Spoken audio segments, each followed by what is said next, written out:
안녕하세요. 오늘은 같이 준비해요. 일본 워킹홀리데이를 준비했습니다. 워킹홀리데이 3분기 신청이 다다음 주인데 겸사겸사 제가 합격할 수 있었던 팁 같은 것도 말씀드리려고 찍어보게 됐습니다. 그럼 출발! 저는 작년 2023년 2분기에 신청을 했고요. 당시 제 나이는 만 25세였고 학력은 대학교 졸업, 그리고 일본어 자격증은 2022년에 딴 JLPT 2급이 있었습니다. 접수할 때 당시에 제 통장 잔고는 450만 원이었고요. 일본 출입국은 총 4번을 했었습니다. 먼저 일본 워킹홀리데이 비자는 1년에 10,000명씩 총 4분기로 나눠서 접수를 받고 있습니다. 일본 워킹홀리데이 비자는 총 1년을 일본에서 살 수 있고요. 이 1년은 워홀 비자를 받고 1년 안에 출국을 해야 되고 일본에 출국한 날부터 1년을 살 수 있는 비자입니다. 그리고 이 외에도 비자 신청 조건이 있는데 이 조건들도 만족을 해야 됩니다.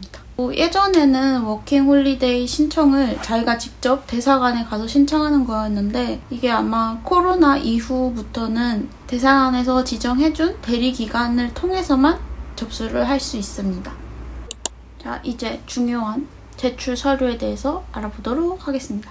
일본 워킹홀리데이 신청에는 총 12가지의 서류를 준비해야 되는데요. 엄청 많죠? 먼저 서류는 제가 직접 작성해야 되는 것과 발급받아야 되는 것, 이 두 종류로 나뉘는데요. 작성해야 되는 서류는 사증 신청서, 이력서, 이유서, 계획서, 조사표, 체크리스트 이 6개를 작성해야 되고, 발급받아야 되는 거는 기본증명서, 주민등록 초본, 학력증명서, 입출금 거래 내역서, 출입국 사실증명서, 여권 사본, 그리고 해당자만 일본어 능력 입증 자료라든지 병역 증빙 서류를 준비해야 됩니다. 엄청 많지만 하나씩 하면은 금방 할 수 있으니 너무 걱정하지 마세요. 자, 그러면은 서류를 뭐부터 준비해야 좋을까? 저는 발급받아야 되는 서류를 먼저 발급받는 것을 추천드립니다. 왜냐하면 작성해야 되는 서류 중에 발급한 서류를 보고 기입해야 되는 란이 있기 때문에 발급을 먼저 하시는 걸 추천드립니다. 자, 그러면은 같이 준비해볼까요? 먼저 기본증명서. 기본증명서는 가족관계 등록 시스템 혹은 주민센터에서 직접 발급받으실 수 있고요. 발급받을 때 주의사항은 꼭 상세 증명서로 발급받으셔야 합니다. 상세. 두 번째, 주민등록 초본. 주민등록 초본은 정부24 혹은 주민센터에서 발급받으실 수 있습니다. 세 번째, 학력증명서. 본인이 재학 중이라면 재학증명서, 졸업을 했다면 졸업증명서, 혹은 휴학 중이라면 휴학증명서를 제출하면 되는 거고요. 발급 방법은 정부 24에서 발급 신청을 한 후에 주민센터에 가서 수령을 하면 됩니다. 이때 수수료가 1,000원이 들었어요. 네 번째, 출입국 사실증명서. 얘도 동일하게 정부 24 혹은 주민센터에서 발급받으실 수 있고요. 발급받으실 때의 기간은 자신이 태어난 생년월일부터 발급하시는 날까지 설정하시면 됩니다. 그래서 저는 기본증명서, 주민등록 초본, 출입국 사실증명서, 최종 학력증명서 이거를 비학력증명서를 뗄 때 주민센터에 가야 됐기 때문에 주민센터에 가서 한 번에 처리를 했습니다. 다섯 번째, 입출금 거래 내역서. 이거는 자기 명의로 된 계좌의 입출금 거래 내역서를 떼시면 되는 거고요. 은행 발행에 3개월, 하루도 모자라지 않게 딱 3개월이어야 됩니다. 국문이고 예금주 명이 잘 나와야 되고, 그리고 제일 중요한 잔액이 280만 원 이상이어야 됩니다. 이 280만 원 이상은 비자 신청 조건에도 적혀 있어요. 서류 이제 우편 보내시는 날 아침에 가서 뽑으시는 걸 추천드립니다. 여섯 번째, 여권 사본. 여권 사본은 A4 용지 정가운데에 흑백으로 복사하시면 되고요. 일본을 출입국할 때 받았던 도장 있는 칸은 전부 복사하셔야 됩니다.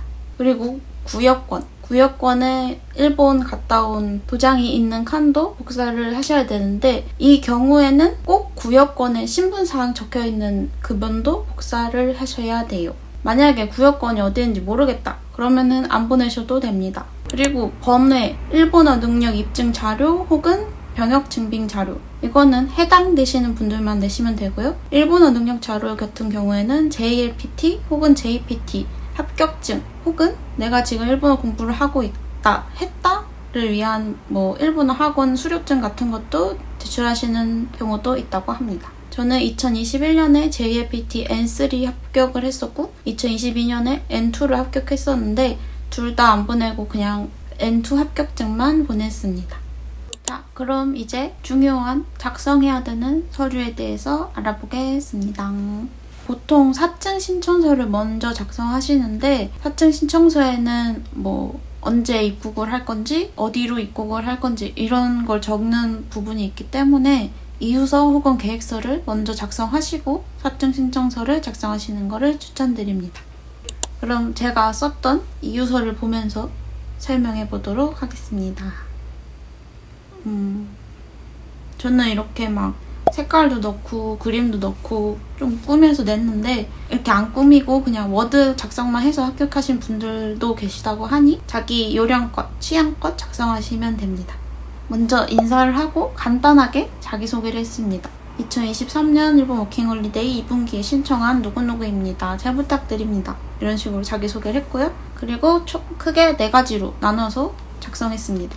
일본에 관심을 갖게 된 계기, 왜 일본 워킹홀리데이인가, 일본 워킹홀리데이를 통해 이루고 싶은 것, 워킹홀리데이 이후에 관해서 작성을 했고요. 먼저 저는 제 취미랑 전공을 관련시켜서 왜 일본에 관심을 갖게 되었는지 적어줬고요. 그래서 그 관심을 갖게 돼서 내가 일본어를 스스로 공부를 했고 자격증까지 땄다 라는 노력을 했다는 거를 또 적어줬습니다.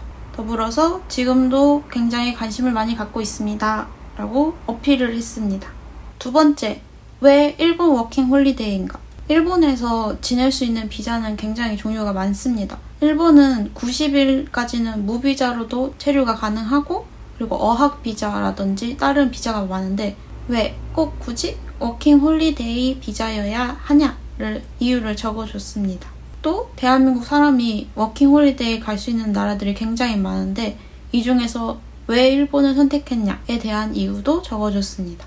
내가 생각한 일본에 대한 매력, 그리고 워홀 비자만의 장점, 1년을 거주할 수 있다던가 아르바이트, 일을 할 수 있다는 점, 이런 게 일본 워킹 홀리데이를 신청하려는 내 취지와 맞음을 설명을 했습니다. 그리고 세 번째, 일본에서 이루고 싶은 것, 내가 일본에서 하고 싶은 것, 이게 굉장히 쓰기 쉬웠고요. 그냥 하고 싶은 거를 그냥 쭈루룩 나열했어요. 뭐 축제에 가고 싶다든지, 뭘 먹고 싶다든지, 어디에 가고 싶다든지, 뭘 하고 싶다든지 후에 적게 낼 계획서에 내용을 서술하는 형식으로 적어줬고요. 그리고 네 번째, 일본 워킹 홀리데이가 끝나고 난 이후 일본 워킹 홀리데이 1년을 지내고 나서 어떻게 뭐 할 건지 이런 걸 적어주시면 되고요. 여기서 주의사항! 뿅뿅. 요 내용에 나는 일본에 가서 일을 많이 해서 돈을 많이 벌 거야. 혹은 일본에 취업해서 일본에서 살 거야. 이런 식의 내용은 삑삑 안 됩니다. 이거는 일본 워킹 홀리데이라는 제도의 취지와 맞지 않기 때문에 적으시면 안 돼요. 그래서 저는 일본에 가서 돈 팡팡 쓰면서 많이 놀고 그리고 워킹 홀리데이 끝나면 다시 한국으로 돌아올 거야 라는 내용을 이유서에 적어줬습니다. 자, 이제 이유서 꿀팁! 구체적인 예시를 넣어라. 제가 쓴 거 보시면은 뭐 어릴 때 애니메이션을 봤다가 아니라 디지몬이랑 뭐 달빛천사를 봤다 이런 식으로 구체적인 예시를 넣어줬습니다. 축제에 가고 싶다도 그냥 마츠리니 키타이가 아니라 봄에는 뭐 벚꽃 축제, 여름에는 불꽃놀이 축제, 겨울에는 눈 축제 이런 식으로 구체적인 예시를 넣어줬습니다. 그리고 앞서 말씀드린 것처럼 굳이 뭐 사진을 넣거나 꾸미지 않아도 되고요. 분량은 한 페이지 혹은 최대 2장 정도가 적당하다고 합니다. 그리고 저는 혼자서 이렇게 일본어를 슉슉슉 적을 능력이 안 되기 때문에 전 먼저 한국어로 다 작성을 한 후에 파파고를 돌려서 번역을 하고 읽으면서 제가 생각했을 때 어색한 부분들을 고쳐서 썼습니다. 이런 식으로 보면서 다시 재수정도 하고 계속 한 3-4번 수정을 했던 것 같고요. 쉼표나 점 같은 특수기호들이 일본이랑 우리나라랑 다른 점이 있기 때문에 이런 부분도 신경 써서 썼습니다. 이렇게 4개로 나누고 이런 거는 꼭 이렇게 안 쓰셔도 되고 그냥 제가 이렇게 했다는 예시일 뿐이니 그냥 참고만 해주시고요. 대신 왜 일본인지 그리고 왜 워킹 홀리데이 비자인지 이 두 개는 꼭 적어주시는 걸 추천드립니다.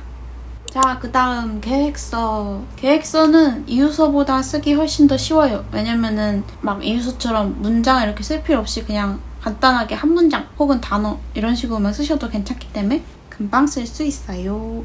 그리고 저는 막 사진 넣고 그림도 조금 그리고 이런 식으로 했는데 이렇게 안 하셔도 됩니다. 제가 계획서를 좀 수정을 많이 했는데 디자인을. 그래서 그때 찾아놨던 사진 아까워서 그냥 넣었던 거고요. 이제 맨 위에 보시면 조그맣게 각오를 적어줬습니다. 일본에서 1년 소중히 후회 없이 즐기자 라고 적어줬고요. 5개의 버킷리스트를 넣어줬습니다. 지도만 띵 있기 뭐해서 넣었었고요. 보면은 나냐단시 콘서트 관람, 고시엔 프로야구 관람, 휴가추동 사계절 축제 즐기기, 신칸센에 타서 지역 이동하고 벤또 먹어보기, 그리고 지역 모임에 참가해서 일본인 친구 만들기. 이렇게 버킷리스트 적어줬고요. 그리고 지역, 계절, 월별로 나눠서 계획을 작성해줬습니다. 지금 생각하면은 할 수는 있지만 하려면 돈이 굉장히 많이 들 계획인데 이 계획서는 진짜 계획이기 때문에 꼭 지키지 않아도 되는 거여서 너무 현실적으로 적을 필요는 없어요. 저는 처음에 홋카이도에서 도쿄에 갔다가 오사카로 갔다 후쿠오카로 내려오는 계획을 했었고, 그래서 보시면은 계절에 맞는 축제를 즐긴다거나 뭐 어디에 놀러 간다거나 정말 이거는 그냥 내가 하고 싶은 계획을 적는 거기 때문에 크게 어렵지 않습니다. 계획서의 팁도 이유서처럼 구체적인 예시를 넣기. 또 중요한 거는 이유서랑 계획서의 내용을 맞춰서 적어주셔야 됩니다. 그리고 이유서 마찬가지로 계획서 마지막에도 일본 생활 정리하고 친구들과 이별 여행 이런 식으로 적어줬고요. 어렵지 않아요. 계획서는 진짜 하고 싶은 거 적는 거여서 재밌게 적었습니다. 자, 그리고 이제 사증 신청서를 적어보도록 하겠습니다. 사증 신청서는 한글로 작성을 하시면 되고요. 4.5cm, 3.5cm의 증명사진. 중요한 거는 6개월 이내에 촬영한 증명사진이어야 됩니다. 뭐 눈썹이나 귀 보이는 거 이런 거는 상관없었던 것 같아요. 제가 찍었던 사진도 안 보였거든요. 배경은 무배경으로 찍으시면 되고요. 여기에 넣는 사진이 월 합격해서 받는 비자랑 입국했을 때 받는 재료카드에 들어가는 사진입니다. 이름, 여권에 적혀있는 이름 영어로 쓰시면 되고요. 옆에는 한자로 이름을 쓰시면 됩니다. 종종 이름 한자 중에 일본에서 쓰는 한자랑 다른 한자인 경우가 있잖아요. 제 이름 한자가 일본에서 안 쓰는 한자인데 그냥 원래 제 한자 이름 적어서 냈습니다. 그리고 생년월일, 출생지. 요거 출생지를 적기 위해서 제가 먼저 서류를 발급하라고 추천을 드렸던 겁니다. 기본 증명서에 보시면은 어디서 태어났는지 이런 게 나오기 때문에 서류를 참고하고 작성하시길 바랍니다. 그리고 중요한 점이 생년월일 쓸 때 1, 월, 년입니다. 순서가 1, 월, 년. 그리고 성별, 혼인 여부 표기해주시면 되고요. 국적 또는 시민권, 대한민국. 그리고 국가에서 발급한 신분증 번호는 주민등록번호 작성하시면 되고, 여권 종류는 일반, 여권 번호, 발행지, 발행기간, 발행일, 만기일 이런 거는 여권 참고하셔서 직접 작성하시면 되고, 발행기간은 외교부 적으시면 됩니다. 방일 목적은 워킹 홀리데이, 워킹 홀리데이 신청이니까 워킹 홀리데이라고 적어주시면 되고요. 일본 체류 예정 기간도 일본 워킹 홀리데이 기간인 1년으로 적어줬습니다. 이제 중요한 거. 일본 입국 예정일, 입국항. 왜 계획서 이유서를 먼저 적는 게 좋다고 한 이유가 여기 입국 예정일이랑 입국항을 적을 때 제가 작성했던 계획서를 토대로 적으시면 됩니다. 만약에 계획서에 11월에 홋카이도에 입국을 할 거다라고 적었는데 만약에 사증 신청서에는 11월도 아니고 입국항이 신치도세가 아니라면은 둘이 맞지 않겠죠? 그러면 띡띡 안 돼요. 그러니까 작성하신 계획서 보시고 잘 적어주시길 바랍니다. 그리고 이용 선박 또는 항공편명은 미정이라고 적으셔도 되고요. 숙박, 호텔 또는 지인의 이름과 주소 이건 안 적으셔도 됩니다. 이전에 일본에 체제한 날짜 및 기간 이거는 출입국 증명서에 나와 있는 일본에 갔다 온 제일 최근 언제 갔다 왔는지 제일 최근 것만 하나만 적어주시면 되고 밑에 현 주소는 현재 한국 주소 적어주시면 됩니다. 만약에 전화번호가 없으면은 없음이라고 적으시면 돼요. 현 직업 및 직위 자영업자는 자영업자 직장인은 직장인 이라고 적고 밑에 고용주의 이름 및 주소는 자기가 다니고 있는 회사 적으시면 되고요. 만약에 무직이신 경우에는 무직이라고 적으셔도 되는데 여기다 워홀 준비 중이라고 쓰셔도 합격하신 분들이 계시다고 하니까 참고만 해주세요. 배우자의 직업, 일본 내 신원보증인, 일본 내 초청인 이런 거는 안 적으셔도 됩니다. 대신 근데 본인이 여기에 해당하는 사람이면 적으셔야겠죠? 그리고 해당하는 곳에 표시해 주십시오. 잘 읽어보시고 맞는 대로 예, 아니요 체크하시면 됩니다.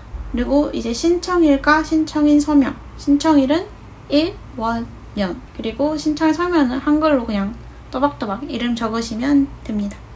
그러면은 사증 신청서가 끝이 납니다. 중요한 거는 방일 목적, 워킹 홀리데이, 입국 예정일과 입국 항 이거는 주의해주세요. 자, 이제 이력서 얼마 안 남았습니다. 파이팅! 이력서는 1호로 작성하시면 되고요. 이력서 양식이 제가 썼을 때랑 바뀌었더라고요. 성명, 한자로 이름 적어주시면 되고 성별, 나이는 만 나이로 작성해주시면 됩니다. 그리고 생일 적으시면 되고 출생지는 기본증명서 보시면은 출생지 적혀있는데 이 출생지를 한자로 적어주시면 됩니다. 학력, 여기 보시면은 고등학교 이상 기입해달라고 적혀있으니까 고등학교 때부터 무슨 고등학교, 무슨 대학교 이런 식으로 적어주시면 되고 대학교의 경우에는 무슨 과인지도 적어주시면 됩니다. 졸업, 재학 중, 휴학, 퇴학 이런 체크하시는 것도 맞게 체크해주시면 됩니다. 그리고 이 밑에 이제 work experience라고 일했던 내용을 적는 게 있는데 회사, 직장뿐 아니라 아르바이트도 작성하셔도 되고요.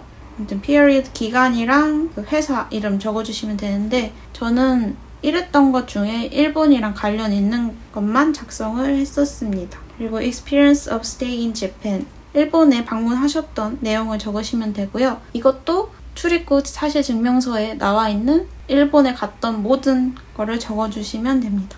여기에는 전부 적어주셔야 되겠고요. 언제부터 언제까지 그리고 왜 방문을 했는지 보통 관광이죠. 관광 한자로 적어주시면 되고 어디에 가는지 뭐 오사카, 후쿠오카, 도쿄 이런 식으로 적어주시면 됩니다. 만약에 여기 칸이 별로 없는데 저는 일본에 갔다 온 게 너무 많아요 하면은 워드 파일에서 직접 편집해서 칸 늘려서 작성하시면 됩니다. 과거 워킹 홀리데이를 신청한 적이 있냐? 만약에 이 신청이 첫 번째가 아니신 분들은 yes에서 밑에 뭐 몇 회, 2회, 3회, 4회 이상 체크해 주시면 되고 아래에도 언제 신청했는지 적어주시면 되고요. 처음 신청하시는 분들은 no 하시면 됩니다. 일본어 자격증, JLPT, JPT 이런 거를 적어주시면 됩니다. 저는 아까 말씀드렸다시피 N3, N2 둘 다 있었는데 그냥 JLPT, N2만 갖고 있다고 작성해서 냈어요. 이력서도 이렇게 끝입니다. 쉽죠? 이제 조사표입니다. 조사표 여기 보시면은 동그라미 해달라는 게 있으니까 체크 말고 동그라미 해주시고요. 꼭 조사표도 일본어로 작성하셔야 되고요. 자, 먼저 1번 한일 워킹 홀리데이 제도를 이해 숙지했는가? 예. 그리고 2번 한일 워킹 홀리데이 제도의 취지와 취업 제한 등에 대하여 이해하고 동의하는가? 네. 3번 당신의 주요한 방일 목적이 무엇인가? 여기는 이문화 체험이라고 해주시면 됩니다. 2번이고요. 이문화 체험. 그리고 4번이 중요해요. 발표. 당신은 일본에서 취업할 예정이신가요? 여기서 예라고 하면 안 되겠죠? 2번 꼭 2번 해주셔야 됩니다. 그리고 이 밑에는 뭐 4번에 답한 사람, 5번에 답한 사람 이거기 때문에 안 하시면 되고요. 밑에 날짜랑 성명 한글로 자기 이름 또박또박 적으시면 조사표도 이렇게 끝입니다. 쉽죠? 진짜 마지막 체크리스트. 체크리스트는 진짜 체크하는 거고 내가 서류를 제대로 잘 준비했나 확인하는 거기 때문에 어렵지 않습니다. 그리고 체크리스트도 꼭 서류 제출하실 때 제출하셔야 돼요. 이거 체크리스트 보시면서 자기 서류도 한번 다시 확인하시면 좋습니다. 여기 해당자만 체크란도 있으니까 잘 보시면서 체크하시길 바라겠습니다. 그리고 밑에 신청일이랑 신청자 이름 적으시면 되고요. 여기 보시면 신청 서류는 위 체크리스트 순번으로 정리한 후 제출해 주시기 바랍니다. 라고 적혀 있으니까 이거 보시면서 빠진 거 없는지 확인하면서 순서대로 정리해 주시면 될 것 같습니다. 출입국 증명서라든지 주민등록 초보 뽑으면은 이렇게 스테이플러가 찍혀서 나오는 경우가 있는데 이 경우에는 다 제거해서 신청하시면 됩니다. 체크리스트도 꼭 잊지 말고 넣어주시고요. 이렇게 하면은 워킹홀리데이 신청 끝! 어렵지 않아요. 제일 오래 걸리는 건 아마 이유서랑 계획서 작성이 제일 오래 걸리고 그 이후에는 다 보고 작성하는 거고 그냥 자기 정보 이런 거 적는 거기 때문에 금방 하실 수 있습니다. 제 영상이 신청하실 분들께 큰 도움이 되었길 바라고 좋은 결과 있기를 바라겠습니다. 혹시 제 영상 보시고 준비하셨는데 합격하시는 분들 계시면 댓글 좀 남겨주세요. 그럼 화이팅!